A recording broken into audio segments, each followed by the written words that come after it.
Boss Kannada season 11ರ ಕಾರ್ಯಕ್ರಮ ಮುಗಿದು 5 ತಿಂಗಳು ಉರುಳಿವೆ. ಹೊಸ ಸೀಸನ್ ಶುರುವಾಗೋಕೆ ಕಮ್ಮಿ ಅಂದ್ರೂ ಇನ್ನು 2 ತಿಂಗಳು ಟೈಮ್ ಇದೆ.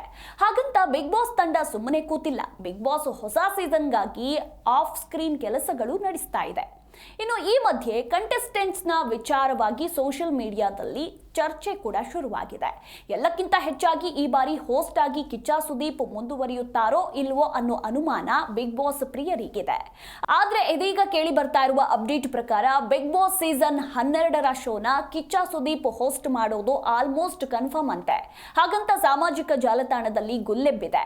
ಇನ್ನು ಇದೇ ನನ್ನ ಕಟ್ಟಕಡೆಯ ಸೀಸನ್ ಅಂತ ಬಿಗ್ ಬಾಸ್ ಕನ್ನಡ 11ರ ಶೋ ನಡೆಯುವಾಗಲೇ ಕಿಚ್ಚ ಸುದೀಪ್ ಟ್ವೀಟ್ ಅನ್ನ ಮಾಡಿದ್ರು. ಇದು ಬಿಗ್ ಬಾಸ್ ಪ್ರಿಯರಿಗೆ ಬಹಳ ಬೇಸರ ಉಂಟು ಮಾಡಿತ್ತು. ಆದ್ರೀಗ ಕಿಚ್ಚ ಸುದೀಪ್ ಮನಸ್ಸು ಬದಲಿಸಿದ್ದಾರಾ? ಬಿಗ್ ಬಾಸ್ಗೆ ಕಿಚ್ಚ ಸುದೀಪ್ ಓಕೆ ಅಂದು ಬಿಟ್ರಾ ಅನ್ನೋ ಪ್ರಶ್ನೆ ಫ್ಯಾನ್ಸ್ಗೆ ಕಾಡ್ತಾ ಇದೆ. ಇನ್ನು ಬಿಗ್ ಬಾಸ್ ಕನ್ನಡ 12ರ ಶೋಗೆ ಸುದೀಪ್ ಬರ್ತಾರಾ ಇಲ್ವಾ ಅನ್ನೋದ್ರ ಕುರಿತು ಇನ್ನಷ್ಟೇ ಕಾದು ನೋಡಬೇಕು.